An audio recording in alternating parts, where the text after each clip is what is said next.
Hello Internet, it's Egg. We're here on Factorio again. I've taken another little break, so I'm totally forgotten what I'm doing again. We were thinking about building 2 more artillery posts, I remember that much, so we'll probably get to that. But I also wanted to fix the train loading situation so we don't just create an unnecessarily gigantic amount of buffer and have trains driving around unnecessarily. Which I took a brief moment in a sandbox to quickly remember how you even do that with the combinators, much like the nuclear, where I couldn't remember what the hell I was doing. But I think I've got it. Probably. So we'll go see if we can set that up quickly.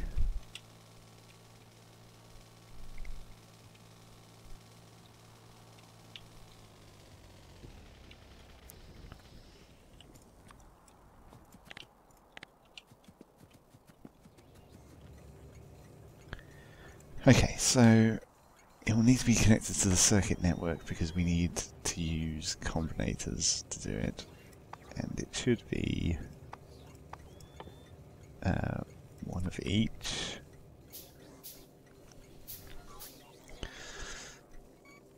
Right, so for the set reset latch system, you're going to need these two connected. So the set condition is when it goes below a number, which in this case we're going to have be, we can probably get away with it being a bit less than I had it, since this way it will store quite a buffer. But I don't know how fast this base actually uses it. Well, let's say like 4,000. And then you output generic signal, doesn't really matter what.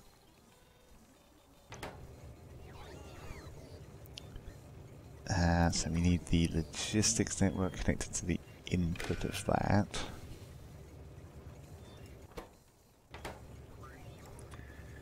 That outputs the input of the arithmetic one. That takes the generic signal, multiplies it by the bias value, which in this case... So if we bring the trains in at 4,000 and let's say we want to store... Well... We want to unload all the trains ideally, so how much is that? How many trains do I actually have running to this base at the moment? I don't even know. Which train is that?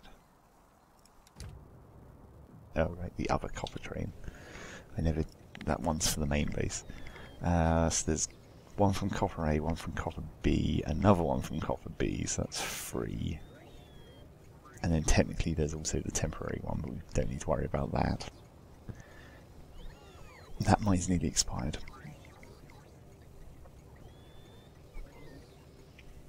Okay, so at the moment we have 3 trains running here, so that's each train car stores. What, 4,000? Yep. So if we wanted to unload all 3 trains, that's 12,000, so we need to bias this by minus 8,000. But let's maybe go slightly higher than that.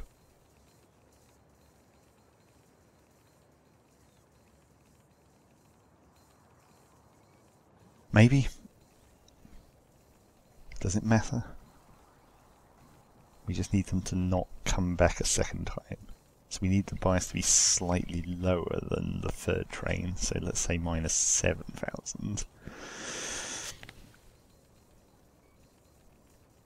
And then you output the signal again. And then you cross-link, let's make sure I do this, you cross-link the output of that back into the input of the decider.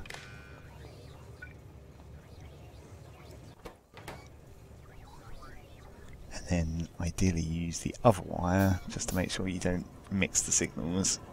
Put the output of that to the train station. Turn it off the logistics network and turn it on to the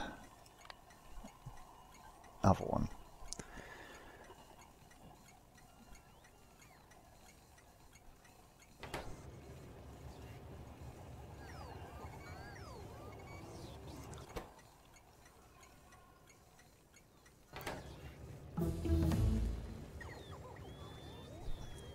what do we need this to turn on at?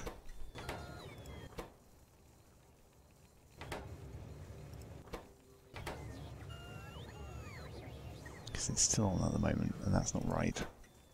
Why have I got this wrong?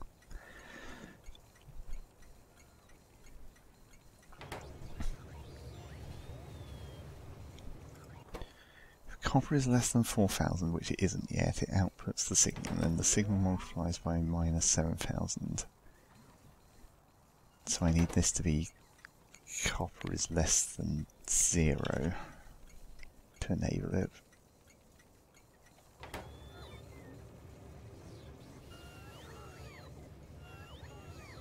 So that will send all the trains away again until the copper in the network goes below 4,000, hopefully. Let me just check this logic one more time. So the signal comes out of the network.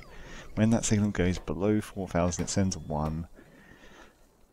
The 1 gets multiplied by minus 7,000, which gets re-output, so you've got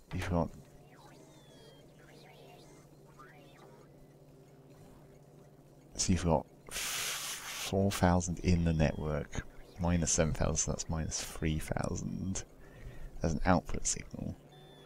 And then the train station stays on until that gets to 0. That doesn't sound right. Well, it's something like that. Trouble is, I'd have to stand here and watch it until the logistics system gets empty enough to actually be able to see this. I probably should have done it on the iron station, because that one's like permanently empty at the moment. Although permanently empty wouldn't help either, really, I guess.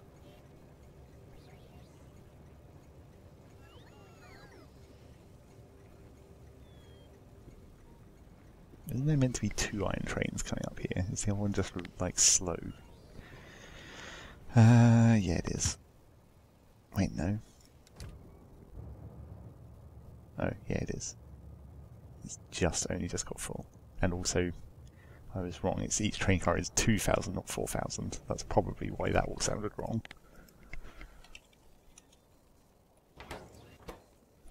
Although, actually, I suppose that trigger should still maybe be 4,000.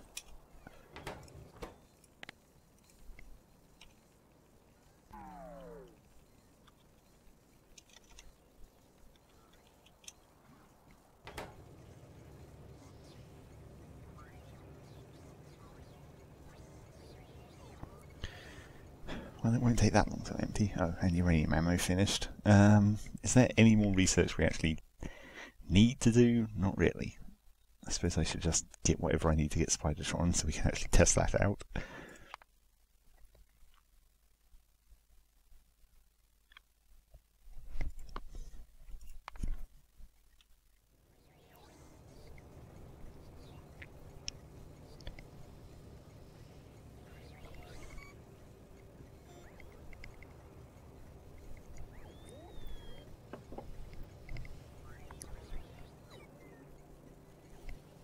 Yeah, we could definitely use probably another iron train.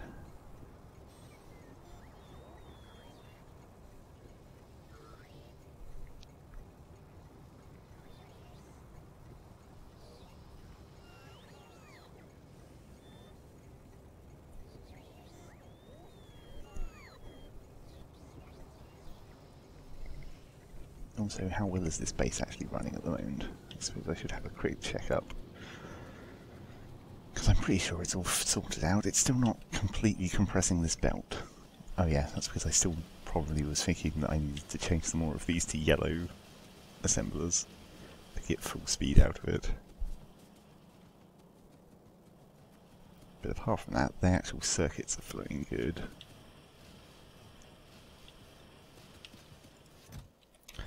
How many more assemblers do I actually need? 2, 3, 4, 5, 6, 7, 8, 16 more.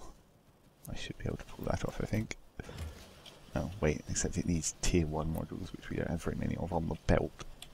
Because I didn't think to keep them in a box.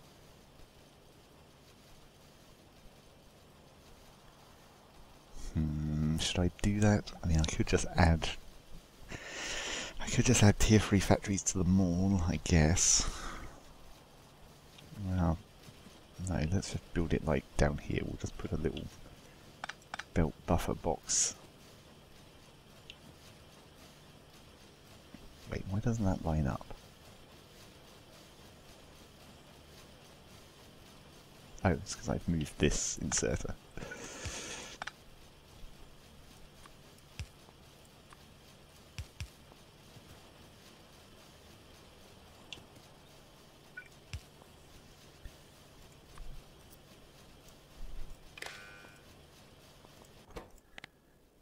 We'll say like a couple of hundred.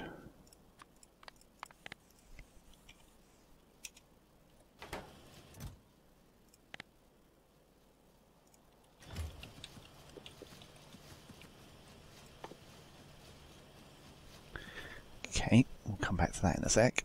I don't want to miss when this trigger actually triggers, because I need to actually see it happen. How are we doing? 7 foul. Okay, we're getting close.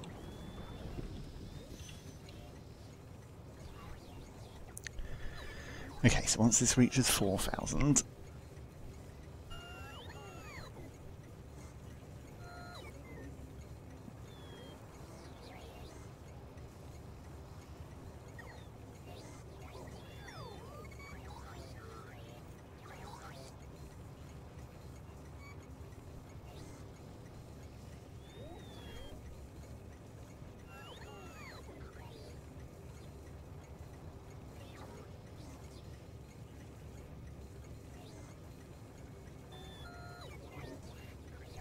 okay, then it'll send the signal,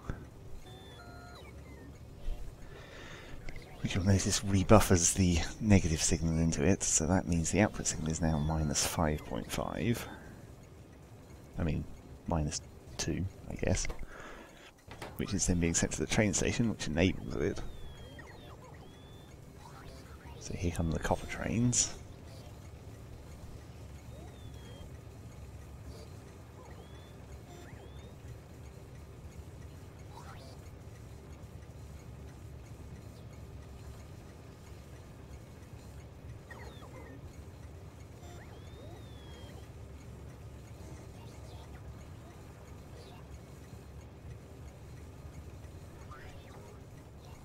It's counting up.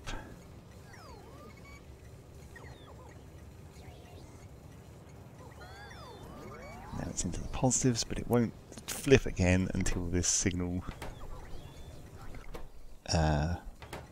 until what happens? I've forgotten. Right, until that signal goes above 4,000. So here comes the second train into the station.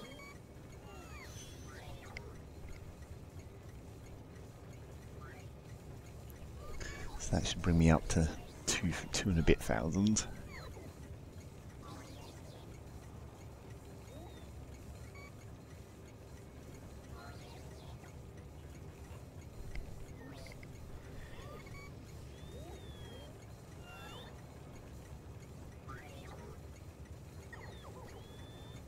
More than 2 and a bit thousand, close to 3,000. I might need to up that limit slightly. Oh, yep, there it goes, the station disabled. And now it will wait for it to empty again, so we do need that to be slightly higher. I've got the maths wrong, haven't I? Because it's 4 plus 5.5. You actually need this to be higher than the total amount of trains. Right? It should be the total amount of trains plus however much you're buffering. So that should be, what, 10,000? I guess it doesn't matter. All this really is intending to do is make it so that once it triggers, once the trains all get unloaded, it doesn't matter if they... Well, I guess it...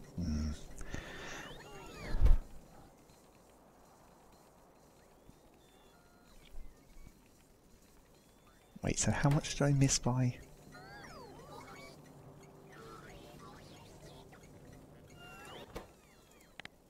I missed by slightly more than a train, so let's say 7,000 should be about right. Okay, so that should help keep those trains from just constantly stacking up and then leaving over and over. Let's go and grab these speed modules and fix up this. Fix up this factory to hopefully maximum capacity. Oh, it still didn't quite have enough.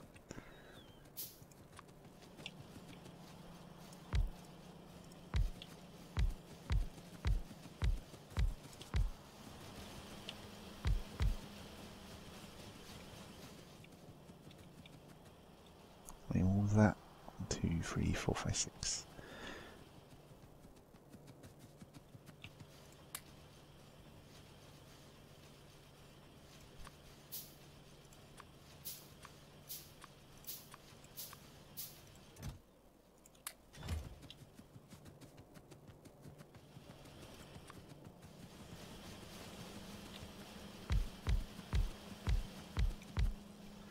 Right, in theory that should fully compress that belt. In theory. It still isn't quite. Oh no, actually it is. Well. Yeah, there's still some little gaps here and there. Strangely.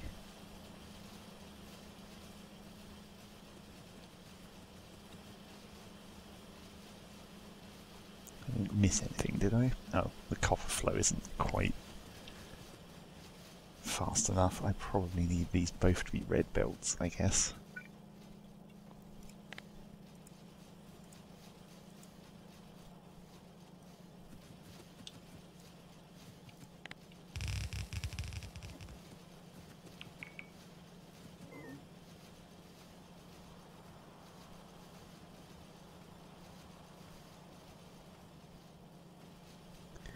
Will that be enough?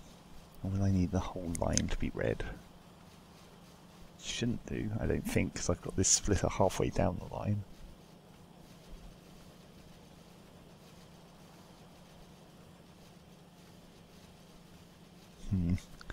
No, let's just make it all red.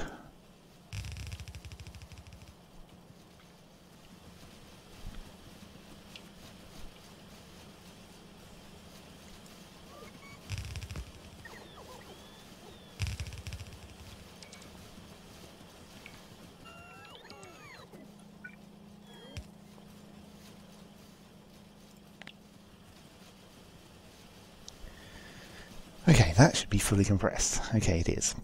Good. So this factory is finally working at its maximum capacity.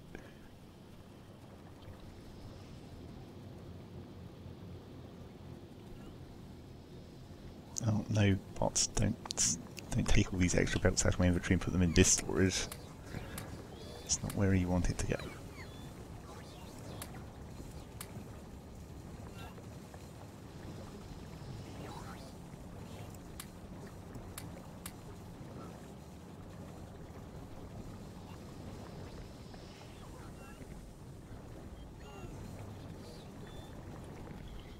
Okay, good. So that's all sorted. So now we just need to build 2 more artillery posts, and then we can, well, then we can basically forget about base defences for a good long while. Those artillery posts should kill any more bases that spawn, and my pollution cloud doesn't go anywhere really further than the artillery will reach, so apart from on this far side of the lake, but that shouldn't be a problem.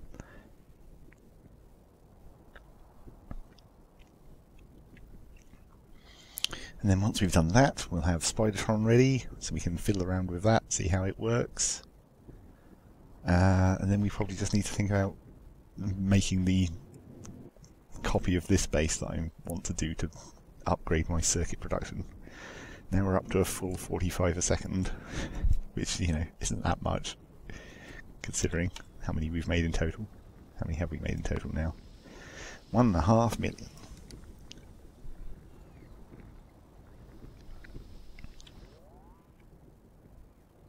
Yes, okay, so when we come back, I'll have a Spidertron ready to go, probably. The artillery post will be done, and then well, I guess we can fiddle around with the Spidertron for a little bit and see how that works, and that will be the end of the video.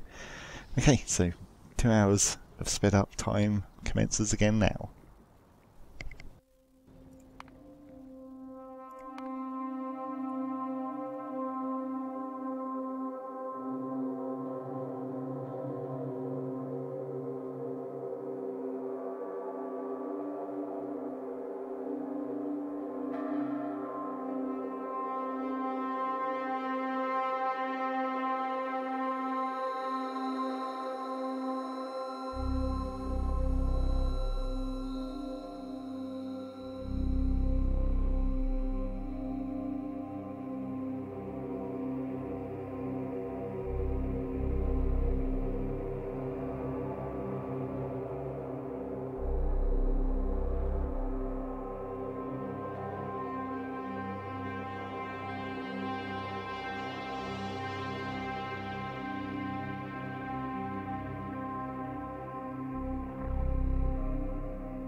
we're back.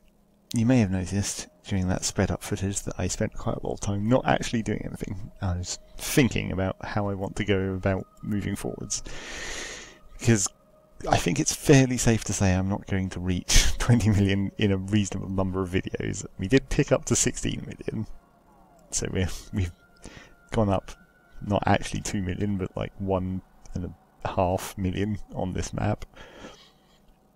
But getting that done, even if I expand this, like, if I make another 3 times as much, which would also require all the trains, and opening up a whole bunch of new mines probably, that would still take another, like, 6 videos.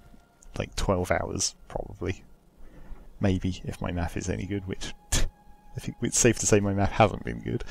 The reactor messed up again, but I think that was just because when I manually fed it I didn't properly reset the signals, so I fixed that. I also realised the obvious problem with using tanks, which I did already know, but I didn't think it was going to be as severe a problem as it was, which is that because the flow through the tanks is it's not exactly slow, it's just sort of, it's hard to describe the way the fluid physics work, but it means that it doesn't come out of the tanks as quickly as it could.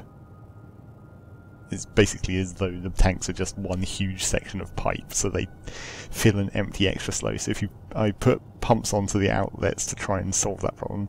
Of course that does also mean that if the power actually goes out, it will be completely screwed, because then the pumps won't have power.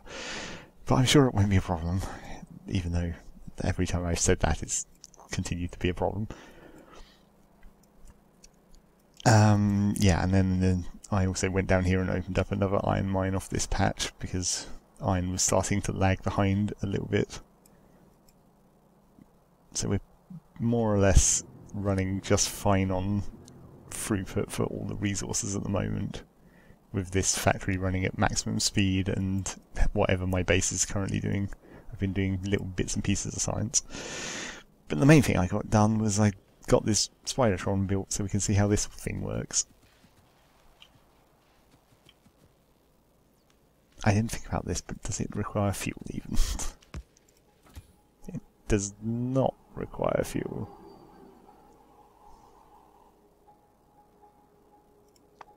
Okay. Right, and I made it some equipment, which hopefully I didn't really check the numbers, but it should be fine. So that should give it a good amount of shielding, and if we go and grab a whole bunch of missiles as well, I mean rockets. I also want to put the Spidertron remote on my combat bar, link it up, because I'm not entirely sure how that works either. Well, actually, okay, first of all let's just try driving it around. Okay.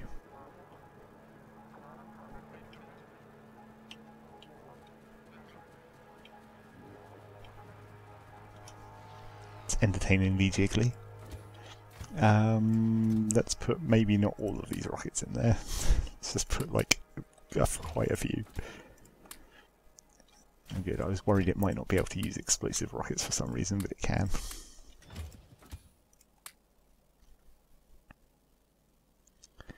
Shoot nearby enemies automatically when the vehicle is empty. Shoot nearby enemies automatically when a driver is in the vehicle. Well, also I should be able to... Okay, so I can remotely move it around like that, I see. It's just like the artillery remote, I guess.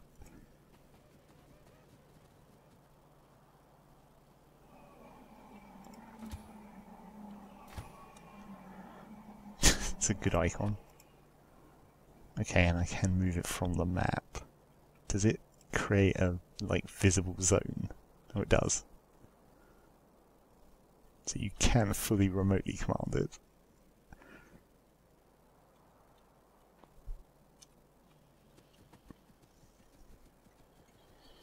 Well, I guess now let's go see how powerful it is. Of course, this will be augmented slightly by my own personal lasers, because I think the ones that you're wearing still also count, even when you're inside the Spidertron. And we need to set it to to all automatic. Sure. And then let's go find some enemies to kill. Let's maybe go after these guys, because they're a bit close to the pollution cloud. We can clear them off the edge of the lake. So the Spidertron can also take exoskeletons, so you can make it faster if you want. Because this is probably going to be a little bit dangerous crossing railways.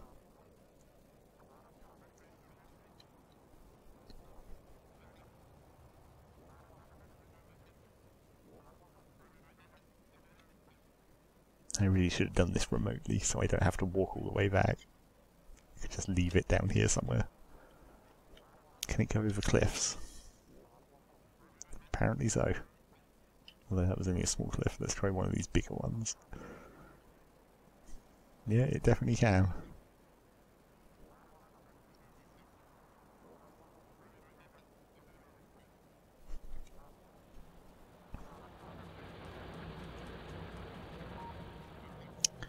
Yes, just being able to pass through everything is definitely kind of nice.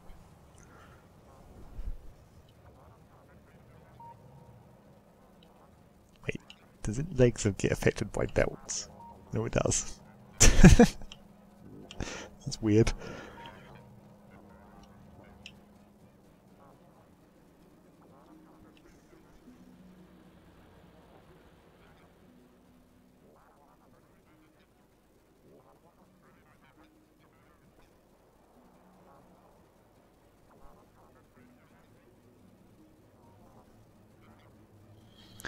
Right, let's see how effective this actually is. Is this incredibly expensive late game tech worth it? I mean, arguably the remote control might be the more worthwhile thing, because you could equip it with roboports and then effectively just have a remote building unit. So if you wanted to go out and build, say, a new mine, you could just send the Spidertron out. Yeah, that's definitely pretty good. Although, talk about eating ammo.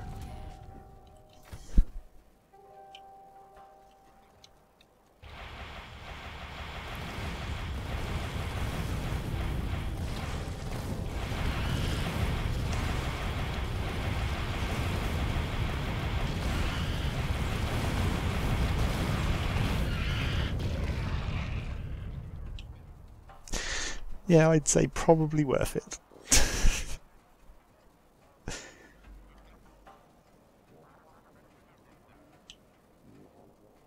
Presumably, if I turn off auto-targeting, let's just see how it manually targets.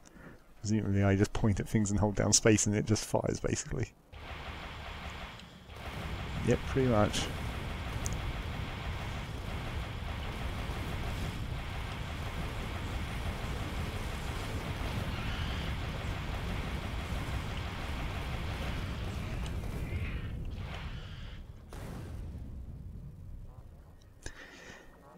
Well, that's definitely entertaining. Expensive, but entertaining.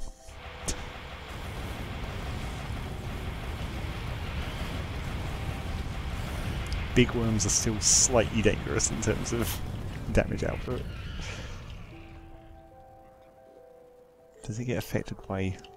No, it only gets affected by direct hits. The stuff on the ground doesn't affect it.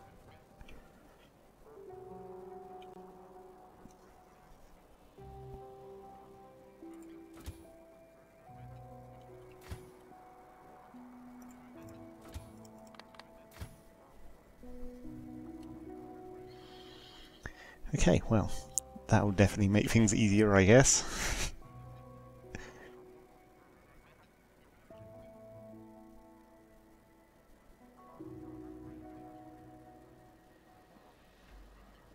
Although I do wonder if it might be worth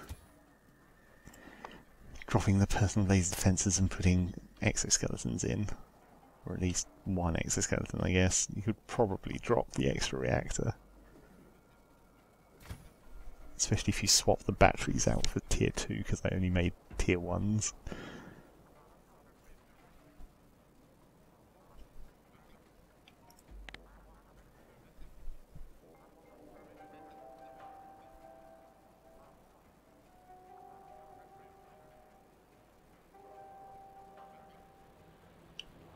only thing it can't go over is water, right?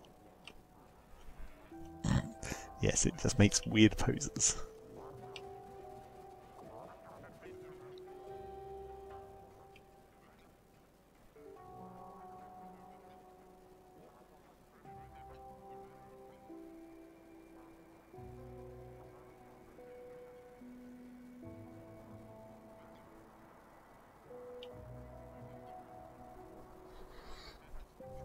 So I guess I should just put all the rockets in it, and then it can just be a... I can remote control it to clear up bases as I move out to build new mines and whatnot. Oh good, this mine did actually finish. The last of that copper. So my original ore patches have finally expired.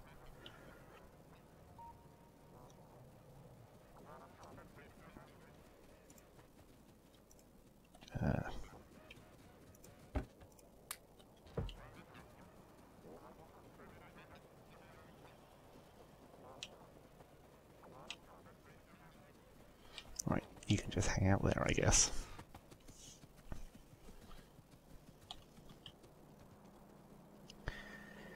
Okay, well. So that's probably the end of this episode.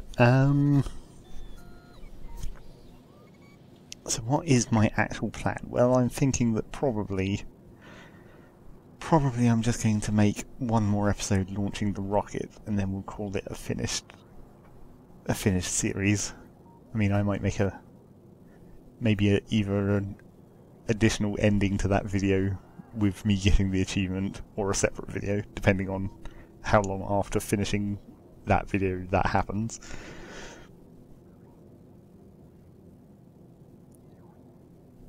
But yeah, I think that's probably all we need to do. We've seen all the new stuff, I think, haven't we? Yeah, I guess so.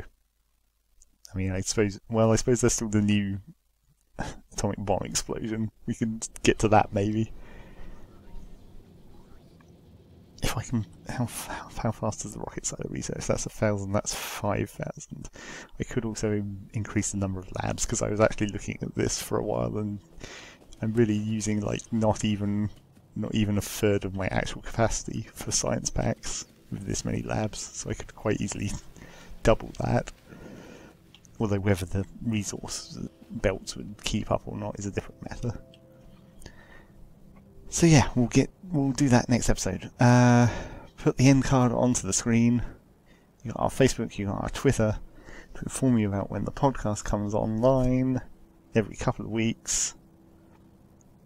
And the podcast is available from either our website or other places you can get podcasts from. I'm not sure which one specifically, but definitely some of them. And this video is, of course, on our YouTube channel, which you could, if you wanted to, like, subscribe, and comment upon. And so, I will be back for at least one more episode of Factorio. A goodbye.